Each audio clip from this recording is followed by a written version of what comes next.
తాకట్టులో ఉన్న బంగారాన్ని విడిపించి ఆ రోజు ఆన్లైన్ రేటుకే మేము కొంటాం. Sharma gold company. నమస్కారం, వెల్కమ్ టు సుమన్ టీవీ. నేను గీతాంజలి. ప్రస్తుతం మనతో పాటు ప్రముఖ జ్యోతిష్యులు బ్రహ్మశ్రీ నందిభట్ల శ్రీహరి శర్మ గురువు గారు ఉన్నారు. వారితో మాట్లాడదాం. గురుగారు నమస్కారం అండి. వాగర్థావివ సంపృక్తౌ వాగర్థ ప్రతిపత్తయే జగతః పితరౌ వందే పార్వతీ పరమేశ్వరౌ. సదాశివసమారంభాం శంకరాచార్య మధ్యమాం అస్మదాచార్య పర్యంతం వందే గురు పరంపరాం. ఆదిత్యాయ చ సోమాయ మంగళాయ బుధాయ చ గురుశుక్ర శనిభ్యశ్చ రాహవే కేతవే నమః. శృంగేరి జగద్గురు పీఠాధిపతులకి, కంచి పీఠాధిపతులకి నమస్కారములు తెలియజేసుకుంటూ కార్యక్రమాన్ని ప్రారంభిద్దాం. గురుగారు, కార్తీక మాసం దాదాపుగా సగం పూర్తయిపోయినట్లే. అయితే కార్తీక మాసం అనగానే సోమవారాలు చాలా విశేషంగా చెప్తారు. అలాగే ఏకాదశి, ద్వాదశి, పౌర్ణమి అనేది ఇంకా విశేషం. అసలు మాసం అంతా చేసినా చేయకపోయినా ఒక్క పౌర్ణమి రోజు ఉపవాసం ఉండి ఒత్తులు వెలిగించి ఆలయానికి వెళ్ళి అక్కడ కాసేపు గడిపి ఆ రోజు అంతా పూర్తయిన తర్వాత ఉపవాసాన్ని విరమించి ఇక చాలు, ఇంకా సంవత్సరం అంతా మనం పూజ చేసుకున్నటువంటి భాగ్యం అని అందరం భావిస్తామండి. అయితే మీరు ఒక మాట అన్నారు లాస్ట్ టైం వీడియోస్ చేసేటప్పుడు, పౌర్ణమి ఎంత విశేషమో అంతకు మించిన విశేషమైన రోజులు ఇంకా ఉన్నాయమ్మా కార్తీక మాసంలో అన్నారు. వాటి గురించి ప్రత్యేకంగా ఒక వీడియో చేద్దామని. అయితే ఇంకా ఆ రోజు ఇప్పుడు ఉందా అండి, లేకపోతే 15 రోజుల ముందే పూర్తయిందా? ఆ వివరాలు తెలియచేయండి. ముందుగా వీక్షించేటువంటి సుమన్ టీవీ ప్రేక్షకులకి గమనిక, ఈ కార్తీక పౌర్ణమి సందర్భంగా ఊరు వాడవాడల అందరూ కూడా భక్తి ప్రపత్తులతో దీపారాధన, ఈ యొక్క ఈశ్వరుని ఆరాధన అనేటువంటిది చేస్తూ వచ్చారమ్మా. అవును. కానీ పంచాంగములు తిరిగేస్తూ ఉంటుంటే ఈ కార్తీక సోమవారాల మీద దృష్టి పెట్టినప్పుడు ఒక అద్భుతమైనటువంటి విషయం కనబడిందమ్మా.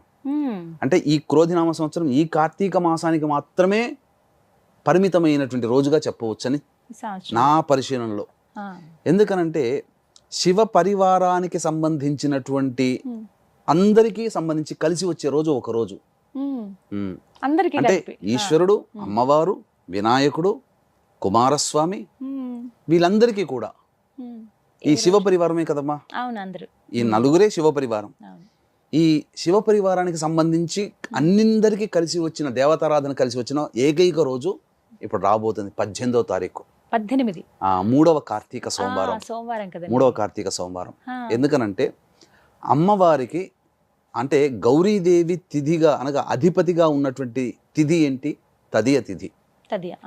తర్వాత సోమవారం, కార్తీక సోమవారం ఈశ్వరుడు. మళ్ళీ ఈశ్వరునికి ఇంకొక ప్రత్యేకత ఉంది. ఆ రోజున ఉన్నటువంటి నక్షత్రం ఏంటమ్మా? మృగశిర నక్షత్రం. మృగశిర నక్షత్రానికి అధిపతి ఎవరు? కుజుడు. కుజునికి అధిష్టాన దేవత మళ్ళీ సుబ్రహ్మణ్య స్వామి. అంటే ఇక్కడ సుబ్రహ్మణ్య స్వామి యొక్క సంబంధం కూడా వచ్చి చేరింది. ఇక 4వది వినాయకుడు. ఆ రోజున సంకష్టహర చతుర్థి, 18వ తారీఖు రోజున. అంటే మధ్యాహ్నానికి వస్తుందండి. అంటే ప్రదోషకాల సమయంలో చతుర్థి ఉంటే కనుక ఆ రోజే చేసుకోవాలి. సంకష్టహర చతుర్థి సోమవారం 18వ తారీఖు అయింది. అంటే వినాయకుడు, ఈశ్వరుడు, అమ్మవారు, కుమారస్వామి, సుబ్రహ్మణ్య స్వామి నలుగురికి సంబంధించినటువంటి రోజుగా చెప్పబడి ఉంది. కాబట్టి ఈ రోజున ఎవరైతే వీక్షిస్తున్నటువంటి ప్రేక్షకులు 3వ కార్తీక అంటే తెలిసి తెలియక కూడా చాలా మంది భక్తి ప్రపత్తులతో ఈశ్వరుని ఆరాధన చేస్తారు. అది అందరూ చేస్తారు. కానీ ఇప్పుడు మనము చెప్పబోయేటువంటిది తెలుసుకొని ఇంకా కొంత సమయం మన దేవతారాధనకి గనక వెచ్చించుకుంటే మరింత పుణ్య ఫలితము. అసలు చెప్పాలనంటే ఈ కార్తీక మాసం అంతా కూడా చేసిన పుణ్య ఫలితం ఒక్క రోజుకే వస్తుందేమో అన్నంతగా ఆ కలయిక ఉందమ్మా. మరి ఏం చేయాలండి ఆ రోజున? ఆ రోజున సాధారణంగా వివాహం కావాల్సినటువంటి అమ్మాయిలు ఆ రోజున కాత్యాయని వ్రతం చేయండి. ఎందుకంటే మృగశిర నక్షత్రం ఉంది కదా, అమ్మవారు కాత్యాయని వ్రతం చేసేటప్పుడు అమ్మవారు అధిష్టాన దేవత కాత్యాయని. అంటే తదియ తిథి కూడా కలిసి వచ్చింది, సోమవారము అయ్యింది. కాబట్టి వివాహం కావాల్సినటువంటి అమ్మాయిలు కాత్యాయని వ్రతాన్ని అనగా పుస్తకం బయట షాపులో పుస్తకంలో దొరుకుతుంది. కాత్యాయని వ్రతాన్ని ఆచరించి ప్రదోషకాల సమయంలో ముత్తైదువుకి పిలిపించుకొని, ఒక్కరిని కానీ ముగ్గురు కానీ పిలిపించుకొని వారికి స్త్రీ అలంకరణ వస్తువులు అంటే అద్దము, దువ్వెన, కాటుక, గాజులు, రవిక బట్ట, పూలమాల, పసుపు, కుంకుమ ఇవన్నీ కూడా ఆ ముత్తైదుకి వాయనం ఇచ్చి ముత్తైదుకి భోజనం పెట్టి తాంబూల దక్షిణ ఇచ్చి చేస్తే ఆ వ్రతం యొక్క సంపూర్ణ ఫలితం దక్కుతుంది. ఇది వివాహం కావాల్సినటువంటి వాళ్ళకి. ఇక ముఖ్యంగా కుజదోషం ఉన్నటువంటి వాళ్ళు కూడా ఈ కాత్యాయని వ్రతం సోమవారం చేయొచ్చు. సాధారణంగా మంగళవారం నాడు చేసుకుంటారు. కానీ ఈ సోమవారం, కార్తీక సోమవారం మృగశిర నక్షత్రము తదియ తిథి కూడా ఉన్నటువంటి కారణం చేత ఆ విధంగా చేయండి. ప్రదోష కాలంలో ముత్తైదుకి దానం ఇవ్వడం. ఇక ఆ రోజున కార్తీక సోమవారం కదా, సోమవారం అండి. బ్రహ్మ ముహూర్తం లేచి చక్కగా ఈశ్వరుని చిత్రపటం, అంటే చిత్రపటం ఎలా ఉండాలంటే శివ పరివారం ఉండాలి, స్వామి ఉండాలి, అమ్మవారు ఉండాలి, పక్కన ఒక వినాయకుడు, ఇంకొక పక్కన కుమారస్వామి, వీళ్ళందరూ వాహనములతో సహా చిత్రపటం ఉన్నప్పుడు ఆ చిత్రపటానికి గన్నేరు పూలతో కానీ మల్లె పూలతో కానీ ఇలా ఏదైనా కానీ పుష్పించే పూలమాల వేసి చక్కగా శివ సహస్రనామము, గౌరీ సహస్రనామ పారాయణం చేయాలి. తర్వాత వినాయక అష్టోత్తరము, కుమారస్వామి అష్టోత్తరము, సుబ్రహ్మణ్య అష్టోత్తరం 3 సార్లు పారాయణం చేయాలి. తర్వాత వడపప్పు, పానకము ఇవన్నీ కూడా నైవేద్యం పెట్టాలి, చలివిడి కూడా నైవేద్యంగా పెట్టాలి. ఇక కుజదోషంతో బాధపడుతున్నటువంటి వాళ్ళు సుబ్రహ్మణ్య స్వామి అనగా శివాలయానికి చేరుకుంటే ఆ శివాలయంలో శివ పరివారం అంతా ఉంటారు. గణపతి ఉంటాడు, సుబ్రహ్మణ్య స్వామి ఉంటాడు, అమ్మవారు ఉంటాడు, ఈశ్వరుడు ఉంటాడు.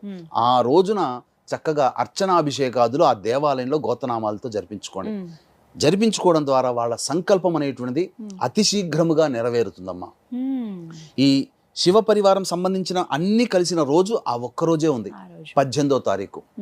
ఇక మరొక్క విశేషం ఏంటంటేనమ్మా, ప్రదోషకాలం సాయంకాలం 6:30 కల్లా తదియ వెళ్ళిపోతుంది, చవితి వస్తుంది. ఆ తరువాత మధ్యాహ్నం 3 గంటలకల్లా మృగశిర నక్షత్రం వెళ్ళిపోతుంది. అంటే ప్రదోషకాల సమయానికి సూర్యాస్తమయం 6:03, 6:04 ఉంది. ప్రదోషకాల సమయానికి శివుడి నక్షత్రమైనటువంటి ఆరుద్ర నక్షత్రం ఉంది. ఇంకా విశేషం అమ్మా సోమవారం. కాబట్టి ఈ ప్రదోషకాల సమయంలో ఎవరైతే ఉపవాసం అనగా పూర్తిగా ఆ రోజంతా ఉపవాసం ఉంటే మహాపుణ్యం అమ్మ. ఉపవాసం ఉండి ఈశ్వరుడికి అన్నాభిషేకం చేయించండి. చాలా ఆరుద్ర నక్షత్రం ఉన్నప్పుడు చేస్తారమ్మా. పైగా ప్రదోషకాల సమయంలో సోమవారం ఉంటుంది ఆరుద్ర నక్షత్రం కాబట్టి దేవాలయంలో చేయగలిగే అవకాశం ఏంటంటే భగభగమండే అన్నముతో కాదమ్మా, అన్నముని పూలలాగా ఉండాలి. అంటే గంజి వారిస్తే చక్కగా వస్తుంది. మనం ఇంట్లో ప్రెషర్ కుక్కర్ లో పెట్టుకుంటే ముద్ద అవుతుంది. గంజి వారిస్తే చక్కగా పలుకులుగా వస్తుంది. కాస్త ఆరబెట్టి చల్లబడ్డ తర్వాత గోరువెచ్చగా మరీ వేడిగా కాకుండా ఆ ఉన్నటువంటి దాంతో అన్నాభిషేకం చేస్తే ఆ ఈశ్వరుడు ఆరుద్ర నక్షత్రము సోమవారము ఆ కలిసి వచ్చిన రోజు మాత్రం ఇంకా మళ్ళీ రేదమ్మ. అంతటి పవిత్రమైనటువంటి రోజుగా చెప్పబడింది. ఇంకా ఆ రోజున గనక అంతా ఉపవాసం ఉండి సాయంకాల ప్రదోషకాల సమయంలో చిన్న పని గనక చేస్తే సాక్షాత్తు ఈశ్వరుని కటాక్షం లభిస్తున్నాం. ఏంటి గురువు గారు? తప్పకుండా వీక్షించేటువంటి సుమన్ టీవీ ప్రేక్షకుల గమనిక, ఈ యొక్క కార్తీక మాసం ఆఖరి సోమవారం నవంబర్ 25వ తారీఖు రోజున తండ్రి వైపు 6 తరాలు తల్లి వైపు 3 తరాల్లో కుటుంబంలో ఏవైనా దుర్మరణాలు ఉంటే అవి పితృదోషంగా చెప్పబడి ఉంటుంది. ఈ పితృదోషానికి గోకర్ణ క్షేత్రంలో నవంబర్ 25వ తారీఖు రోజున చేయించడం జరుగుతుంది పితృదోష నివారణ పూజలు. వీటి వల్ల కుటుంబ సభ్యుల మధ్య అవగాహన ఉండకపోవడం, పెళ్లిళ్ళు కాకపోవడం, సంతానం కలగకపోవడం, ఏ పని పూర్తి కాకపోవడం, ప్రతిదీ కూడా ఆలస్యం అవడం అనేటువంటిది జరుగుతుంది. ఈ అవకాశాన్ని ప్రేక్షకులు చక్కగా వినియోగించుకోగలరు. ఏం చెయ్యాలి ఆ సమయానికి అని అంటే అమ్మా, నిజంగా చెప్పాలంటే ఆరుద్ర నక్షత్రం అంటే సాక్షాత్తు శివ నక్షత్రం, పైగా సోమవారం నాడు కలిసి వచ్చింది కాబట్టి చంద్రమండలంలో ఆకాశంలో చంద్రుని చూడాలమ్మా. చంద్రుని గనక చూసి చంద్రుని పక్కనే అంటే ఆరుద్ర నక్షత్రం ఉంటుంది, ఆరుద్ర నక్షత్రాన్ని ఆకాశంలో దర్శనం చేసుకోవాలి. దానివల్ల ఈశ్వర అనుగ్రహం కలుగుతుంది. ఎందుకంటే ఈశ్వరుడి నక్షత్రం అది. అన్నాభిషేకం చేసి తర్వాత అర్చన జరిపించుకొని అనగా నక్షత్ర మండలంలో ఆరుద్ర నక్షత్రాన్ని దర్శించుకోవాలి. మీరందరూ అడగవచ్చు, వీక్షించే ప్రేక్షకులు కూడా, మీరంటే తెలుసుకోగలుగుతారు, మాకెలా తెలుస్తుంది అది. అయితే ఇక్కడ గమనించాల్సింది ఏంటంటేనమ్మా, చంద్రుడు ఎక్కడ ఉంటాడో, చంద్రుడు ఏ నక్షత్రంలో సంచరిస్తుంటాడో ఆ నక్షత్రం పక్కనే చంద్రుడు ఉంటాడు. ఇదొక బండ గుర్తు. ఇప్పుడు ఈ రోజు మృగశిర నక్షత్రం, ఆ రోజున మృగశిర నక్షత్రం ఉంది.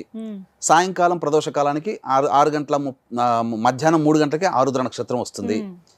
ఆ సమయంలో చంద్రుడు కనుక ఆకాశంలో చూస్తే చంద్రుని పక్కన ఏ నక్షత్రం అయితే ఉంటాయో సమూహము, ఆ నక్షత్ర సమూహంలో ఉంటాడు. ఆరుద్ర నక్షత్రానికి ఆనుకునే చంద్రుడు ఉంటాడు. ఎందుకంటే ఆరుద్ర నక్షత్రంలో చంద్రుడు సంచరిస్తున్నాడు కాబట్టి ఇక సందేహమే లేదు. ఎలా గుర్తుపట్టడం ఆరుద్ర నక్షత్రాన్ని అంటే, ఆరుద్ర నక్షత్రం యొక్క రూపం ఎలా ఉంటుందంటే తాండవిస్తున్నటువంటి నటరాజు యొక్క స్థితి ఉంటుంది, ఇలా ఉంటుందన్నమాట. కాబట్టి మీకు ఆకాశంలో చూస్తే ఎక్కడైనా కానీ ఒక 3 చుక్కలు, 1, 2, 3 ఒక్కొక్క చుక్కకి మధ్య సమాంతరమైన డిస్టెన్స్ Gap ఉంటుంది. ఉంటుంది, ఆ 3 అవును. చుక్కలు ఒకే రేఖ మీద ఉంటుంటాయో అదే ఆరుద్ర నక్షత్రం. అంటే ఆరుద్ర నక్షత్రం చాలా నక్షత్రాల సమూహం. గుర్తుపట్టడం కోసం ఒక 3 నక్షత్రాలు ఒకే గీతలాగా వరుసగా ఉంటాయి చంద్రుడి ఇలా. పక్కగా. చంద్రుడి పక్కన అది ఆరుద్ర నక్షత్రం. ఒక్కసారి నమస్కారం చేసుకోండి. ఈ శివ దర్శన ప్రభావం వల్ల అన్నాభిషేకం చేసుకోవడం వల్ల, లేదా మామూలుగా నేను అభిషేకం చేసుకోవచ్చు. ప్రదోషకాల సమయంలో ఆరుద్ర నక్షత్రం ఉన్నప్పుడు వివాహం కావాల్సినటువంటి అబ్బాయిలు అమ్మాయిలు పటిక బెల్లం పొడిని నీటిలో వేసి ఆ నీటితో ఈశ్వరుడికి అభిషేకం. ఉద్యోగం కావాల్సినటువంటి ఎవరైనా కానీ, ఉద్యోగంలో అభివృద్ధి కావాలనుకునే వాళ్ళు, బదిలీ కావాలనుకునే వాళ్ళు ఎవరైనా చెరుకు రసంతో ఈశ్వరుడికి అభిషేకం. ఆరోగ్యం కావాల్సినటువంటి వాళ్ళు నెయ్యితో అభిషేకం చేసుకోవాలి. ఇలా పలు రకాలైనటువంటి ద్రవ్యములతో చేస్తే చాలా విశేషమైనటువంటి పుణ్య ఫలితం. ఆ ప్రదోషకాల సమయంలో చేసి అర్చన చేసి ఈశ్వరుని దర్శించుకోండి. చాలా పుణ్యమైందమ్మా. మళ్ళొకసారి చెప్తున్నానండి, కార్తీక 3వ సోమవారం అయింది, తదియ తిథి అయింది, మృగశిర నక్షత్రం ఉంది, సంకష్టహర చతుర్థి, కుజునికి సంబంధించిన నక్షత్రం, సుబ్రహ్మణ్య స్వామి నక్షత్రం, పైగా ఆరుద్ర నక్షత్రం. ఈ 5 రకాలైనటువంటి యోగాలు కలిసినటువంటి శుభ సమయం అది. పైగా సాధ్య యోగం కూడా ఉందమ్మా, వణిజాకరణం ఉంది. ఇవన్నీ కూడా సంపూర్ణంగా యోగాన్ని ఇచ్చేటువంటిదమ్మా. కాబట్టి వీక్షించేటువంటి ప్రేక్షకులు ఏమాత్రం కూడా అలసత్వం చేయకుండా మీ భక్తి ప్రపత్తులతో ఆ యొక్క సంబంధించినటువంటి దేవతారాధన చక్కగా చేసుకోండి. మళ్ళీ చెప్తున్నాను, కార్తీక పౌర్ణమికి ఎంతటి విశిష్టత ఉంటుందో అంతకన్నా పరమ విశిష్టత ఈ 3వ కార్తీక సోమవారం రోజున ఈ యొక్క సంవత్సరంలోనే మనకు వస్తుంది. కాబట్టి అభిషేకం చేసుకునే వీలు లేని వాళ్ళు కనీసము 720 ఒత్తులతో దీపారాధన దేవాలయంలో చేయండి. ఆ ఆరుద్ర నక్షత్రం ఉన్న సమయంలో, అనగా 6:04 నుంచి 7 గంటల లోపల ఈ యొక్క దీపారాధన చేయొచ్చు. దానములు చేసిన ఈశ్వర సమూహం ఉన్నటువంటి రోజమ్మది. దీపదానం చేయండి, ఉసిరికా దానం చేయండి, సాలగ్రామ దానం చేయండి. ఇలా మీకు మార్కండేయ పురాణం ఆ రోజు చేయండి. పౌండరీక యాగం చేసినటువంటి పుణ్య ఫలితం కలుగుతుంది. ఇలా ఏ దానము చేసినా 6:04 నుంచి 7 గంటల మధ్యలో దాన కార్యక్రమాలు, దీపములు ప్రజ్వలించడము, అభిషేకములు, అర్చనలు, ఇలా మీకు శక్తి కొలది ఏది తోస్తే, మీ భక్తికి ఏది మీ మనసు అంగీకరిస్తే ఆ పని చేయండి. తప్పకుండా మీకు ఈశ్వరానుగ్రహం కలుగుతుంది. అది మీరు అనుభవించి తీరుతారు. ఆ శివానుగ్రహం కలిగిందంటే 1,00,00,000 వంతులో 10 కోట్ల వంతు మనకు లభించిన, మనం తరతరాలు కూడా ఆనందంగా శివానుగ్రహంతో జీవిస్తామని చెప్పడంలో ఏమాత్రం సందేహం లేదమ్మా. చాలా విశేషవంతమైన రోజు అని చెప్తున్నాను కదండి. తప్పకుండా, అంటే ఒక సెంటిమెంట్ ఉంటుంది చాలా మందికి, కార్తీక మాసం అంతా చేయలేకపోయినా పౌర్ణమి లేకుంటే 3వ సోమవారం చేద్దామని. అలా చేద్దాం అనుకున్న వాళ్ళకి ఇంకా ఇంకా మీరు ఇంకా చాలా మంచి మాట అన్నారు, నాకు తట్టలేదు ఈ పౌర్ణమి రోజున. ఎందుకంటేనమ్మా, పౌర్ణమి రోజున ఊరు వాడవాడాలు అందరూ చేస్తారు, కానీ చేయలేని వాళ్ళు కూడా చాలా మంది ఉంటారు. ఆ రోజు ట్రైన్ లో ఉండేవాళ్ళు, ఆడవాళ్ళు మగవాళ్ళు వేల మంది, ఫ్లైట్ లో ఉండేవాళ్ళు, బస్సులో ప్రయాణం చేసేవాళ్ళు, సొంత వెహికల్స్ లో ప్రయాణం చేసేవాళ్ళు కార్తీక పౌర్ణమి రోజున చేయలేరుగా. అయ్యో ఆటంకాలు వచ్చిన వాళ్ళు, ఆడవాళ్ళకి ఋతుక్రమం ఆటంకాలు వచ్చి, లేదా ఎవరైనా మరణించి వచ్చి మహిళా సందర్భంలో ఉండి ఆ రోజు చేయలేని వాళ్ళందరికీ కూడా ఈ 3వ కార్తీక సోమవారం నాడు గనక చేస్తే అద్భుతమైన ఫలితం అమ్మా. ఎందుకనంటే శివ పరివారము, శివ సమూహము, శివ కుటుంబము అంతా ఒక్క రోజున చేరినటువంటి రోజమ్మది. మళ్ళీ 4వ సోమవారం లేదు. ఇప్పుడు మాటలు అన్నారు మహిళని, కొంతమందికి సంవత్సరం మహిళ ఉంటుంది కదండి, అలాంటి వాళ్ళు చేసుకోవచ్చు. పితృదేవతల్ని ఉద్దేశించి దీపారాధన చేయొచ్చు, పితృదేవతల్ని ఉద్దేశించి దానాది కార్యక్రమాలు చేయొచ్చు, తప్పులేదు. అది మొత్తానికి విశేషవంతమైన, చాలా చక్కగా చెప్పారు గురుగారు. ఈ విషయం అయితే తెలియదు మాకు ఇప్పటి వరకు. మామూలుగా 3వ సోమవారం చేసుకుందాం అనుకున్నాం, కానీ ఇంత విశేషం కాబట్టి ఖచ్చితంగా అందరూ ఆచరిస్తారు ఆ రోజున ఉపవాసం చేయటం కానీ, అభిషేకాలు చేసుకోవటం, ఆరుద్ర నక్షత్ర దర్శనం అనేది. నమస్కారం గురుగారు.